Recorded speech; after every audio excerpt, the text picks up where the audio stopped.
Hi friends, welcome. My name is Tara Long. Thank you for watching this video. I want to talk about a little bit of the differences between a private membership association, a 508c1a, and a trust.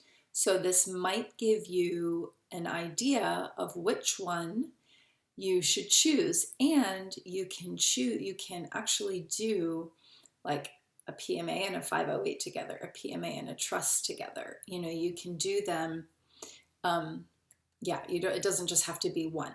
So to learn, I'll tell you how to learn more about that at the end of this video.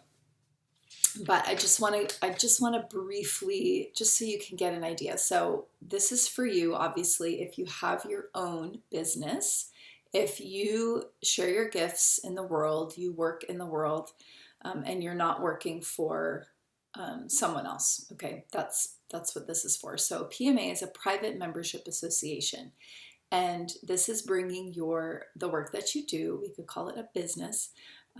And in my PMA class, which I'll talk about, I go over why I use that word in quotes. But we'll just call it a business for ease. But you can bring your business from the public into the private. And if you want to know what that means to live in the private versus act in the public, I have a video on that. So go check that out on YouTube.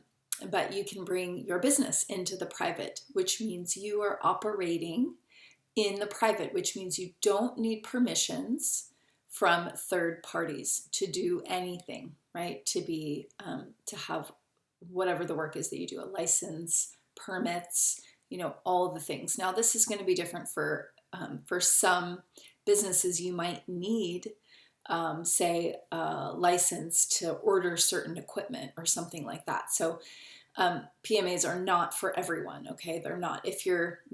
They're pretty much for everyone, unless you're doing harm, obviously, and then not so much, right? Like if men and women are being harmed, if animals are being harmed in any way, then a PMA is not right for you. But a PMA allows you, and you can have any kind of association.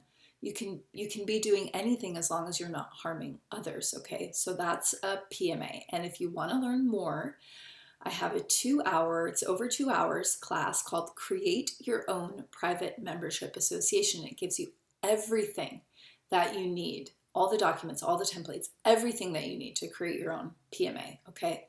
Everything. Because I think it's so valuable to do this work yourself, to create for yourself, to put your energy, your essence, your love into this. And it's not hard, I promise, and you can do it, okay? It just takes a little bit of knowledge and effort, but that class will give you absolutely everything you need to create your own private membership association, and then you're not having to pay some other company thousands of dollars to do it, because that is what a lot of companies charge, and it's not necessary, okay? So that's a little bit about a PMA. A 508c1a is a tax exempt status, right? It's different than a 501c3, which is a nonprofit. 508 is also a nonprofit, but it is the status is a church or ministry. That is its classification, okay? A church or a ministry. And there are regulations to that, right? Or regulations. There are, it's not for everyone. But a 508c1a, you don't have to file with the IRS. You don't even have to.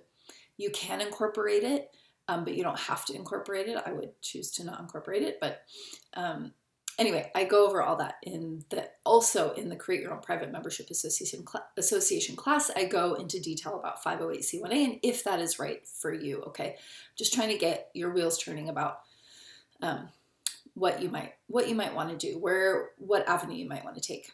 The other avenue you can take is a trust, right? Your business can be run through a trust, or you can put it in a trust. Now, it's a really good idea to create a PMA or a 508 and put that in a trust. That gives you another level, right, of tax exemption and just all kinds of things. So a trust That's not something I have a course on, but I do work one-on-one with my clients to create a private irrevocable trust. Okay, a private irrevocable trust. So everything's in the private. It's a very old, it's trusts have been around for a very long time. Okay, and you need a grantor, a trustee, and beneficiary. There's 3 parties to a trust. Okay, so I can definitely help, like I've created my own trust, so I am willing and capable of helping you to create yours. Again, you don't need to pay thousands and thousands of dollars, and you actually do not want to use an attorney to create this trust for you, because then it's a statutory trust. It's not a private irrevocable trust.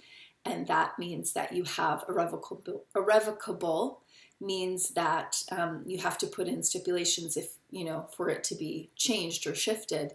But also you're putting everything in there and you no longer own what is in that trust. Okay, so you are not liable for that. It is not, it is not your asset. So like my car isn't a trust, right? There's different reasons why I do that. But yeah, I just wanted to share with you a little bit about PMA 508 trust. They're all really good tools and avenues for you to create more privacy, more freedom, and also a tax where you're not having the tax liability for your business, because you can revoke your election to pay taxes personally with your Social Security, right? Your the number that's attached to your legal fiction, and then you're personally not responsible. And if you use that social for your PMA, then that's it. That's all you need to do. However, if you want like an EIN and you're not wanting to use your social, right, and you want to have a separate bank account and all of that, there are things, lots of different ways that you can go about this. So if that's of interest to you and you're like, yes, PMA sounds great, or 508, then go check out my class. I'll put the link below for Create Your Own Private Membership Association. Okay, check that out. I have a page on my website that tells you in more detail about what that is, some testimonials so you can see if it is the right fit for you, and it's not, again, for everyone. And if you're interested in doing a trust and creating a trust for yourself, I can work one-on-one with you to do that. So you can reach out to me through my website, taralong.com. All right, and I'll put all that below. So thank you so much for being here, and I hope to talk to you soon. Okay.